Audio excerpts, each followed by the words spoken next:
एक फोटो हो गया। कटोरी चम्मच ले आओ। एक कटोरी चम्मच ले आओ तो छीना और एक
लोकड़े भगवान की जय हो। लोक दुर्गा मैया की जय हो।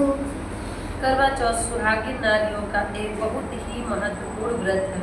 इस व्रत का प्रचलन महाभारत के पहले से ही माना जाता है। यह व्रत सुहागिन नारियां अपने सुहाग की लंबी उम्र के लिए रहती है। पांडवों की पत्नी द्रौपदी ने भी इसे किया था। व्रत को मानने का अवधिकाल एवं विधि। यह व्रत कार्तिक महीने के कृष्ण पक्ष की चौथ चंद्रोदय चतुर्थी को सुहागिन नारियों द्वारा रखा जाता है। इस दिन सुहागिन नारियां चावलों को पीसकर दीवार पर करवा चौथ का चित्र बनाती हैं, जिसे वर कहते हैं। इस करवा चौथ में पति के कई रूप बनाए जाते हैं। सर्वप्रथम दीवार पर चंद्रमा, उसके नीचे शंकर जी एवं कार्तिक जी आदि के चित्र बनाकर रखने चाहिए। यह व्रत निर्जला रखा जाता है। उस दिन सुहागिनों को मधुर, प्रिय एवं सत्य ही बोलना चाहिए। पीली पट्टी की गौरी बनाकर पूजन करना चाहिए। अनेकों सुहागिनें इस दिन करवों का आदान प्रदान भी करती हैं। इस दिन दीवार पर सुहाग की वस्तुएं जैसी बिंदी, बिछुआ, चूड़ी, मेहंदी, महावर आदि बनाते हैं। इसके अतिरिक्त दूध वाली गाय, करवा बेचने वाली कुम्हारन, महावर लगाने वाली नाइन, मनिहारिन, 7 भाइयों की इकलौती बहन गौरी पार्वती, सूर्य पुत्र चंद्रमा आदि देवी देवताओं के चित्र भी बनाए जाते हैं। रात में चंद्रमा के दर्शन करके उन्हें अर्घ देकर ही भोजन ग्रहण करना चाहिए। साहूकार करवा चौथ व्रत कथा। साहूकार की पुत्री की कथा अत्यंत प्राचीन समय की बात है। किसी शहर में एक साहूकार रहता था। उसके 7 पुत्र और 1 पुत्री थी। 7 भाई एवं बहन एक साथ बैठकर भोजन करते थे। एक दिन कार्तिक की चौथ का व्रत आया तो भाई बोला कि बहन आओ व्रत करें। बहन बोली कि आज करवा है, भोजन करें। बहन बोली आज करवा है, करवा चौथ का व्रत है, चंद्रमा उदय होने पर ही खाऊंगी। तब भाइयों ने सोचा कि चंद्रमा उदय होने तक बहन भूखी रहेगी, तो एक भाई ने दिया जलाया, दूसरे ने चलनी लेकर उसे ढका और नकली चंद्रमा दिखाकर बहन को कहने लगे कि चंद्रमा चंद्रमा उदय हो गया, अर्घ दे दे। बहन अपनी भाभीयों से कहने लगी कि चलो अर्घ दे दे। भाभीया बोली तुम्हारा चांद उदय होगा, चांद तो रात्रि को उदय होगा, हमारा चांद तो रात्रि को उदय होगा। बहन ने जब अकेले ही अर्घ दे दिया और खाने लगी तो प्रथम ही ग्रास में बाल आ गया, द्वितीय ग्रास में कंकड़ आ गया और तृतीय ग्रास में मुंह की ओर किया तो उसकी ससुराल से संदेशा आया कि उसका पति बहुत बीमार है, शीघ्र भेजो। माँ ने जब पुत्री को को विदा किया तो कहा कि रास्ते में जो भी मिले उसके पैर छूना, और जो कोई सुहाग का आशीर्वाद दे तो उसे पल्लू में गांठ बांधकर उसे कुछ पैसा दे देना। बहन जब भाइयों से विदा हुई तो रास्ते में जो भी मिला उसने यही आशीर्वाद दिया कि तुम 7 भाइयों की बहन, तुम्हारे भाई सुखी रहें और तुम उनका सुहाग देखो, सुख ले देखो। सुहाग का आशीर्वाद किसी ने भी नहीं दिया। जब वह ससुराल पहुंची तो द्वार पर उसकी छोटी ननद खड़ी थी। वह उसके पैर छुई तो उसने कहा कि सुहागिन रहो, सपूतो हो। तो उसने यह सुनकर पल्लू में गांठ बांधी और ननद को सोने का सिक्का दिया।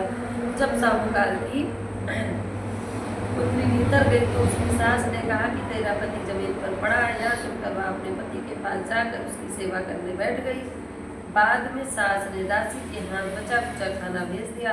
इस प्रकार समय बीतते बीतते मार्गशीर्ष की चौथ आई तो चौथ माता बोली, करवा ले ले भाइयों की प्यारी, करवा ले ले। लेकिन जब उसे चौथ माता नहीं दिखाई दी तो वह बोली, है माता, आपने मुझे उजाड़ा है तो आप ही मेरा कल्याण करेंगी, आपको मेरा सुहाग वापस करना होगा। यह सुनकर चौथ माता ने कहा, सुनो पुत्री, पौष की चौथ आएगी, वह मुझसे बड़ी है, उससे ही सब कुछ कहना, वही तुम्हारा सुहाग वापस करेंगे। पौष की चौथ आकर चली गई, माघ की भी चौथ आकर चली गई, फागुन की भी चौथ आकर चली गई। चैत्र वैशाख से जेठ आषाढ़ सावन एवं भाद्रपत्र की सभी चौथ आई और यही कहकर चली गई कि आगे वाली से कहना। असौज की चौथ आई तो उसने बताया कि तुमसे कार्तिक की चौथ अप्रसन्न है, उसी ने तुम्हारा सुहाग लिया है, वही वापस कर सकती है।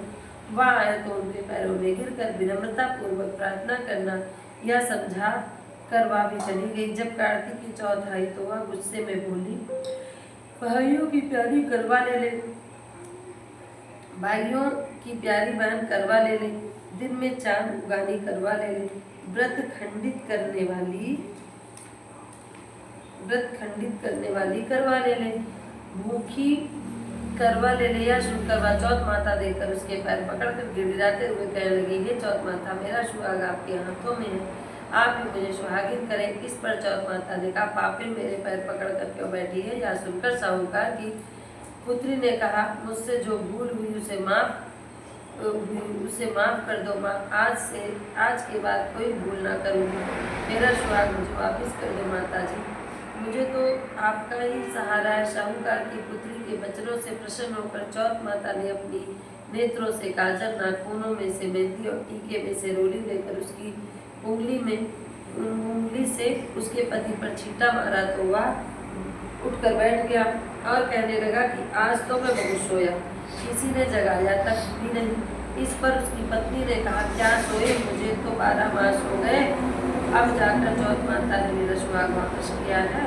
उसके पति ने कहा, अच्छा जल्दी ही चौथ माता का पूजन करो। जब चौथ माता की कहानी सुनी, करवा पूजन किया तो प्रसाद खाकर दोनों पति पत्नी चौपड़ खेलने बैठ गए।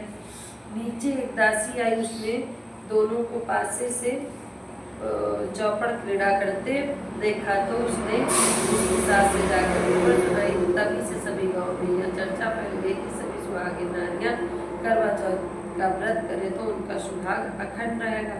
जिस प्रकार चौथ माता ने साहूकार की पुत्री का सुहाग वापस कर दिया, उसी प्रकार चौथ माता सभी का अखंड सुहागिन रखे। यही करवा चौथ का उपवास की सनातन महिमा है।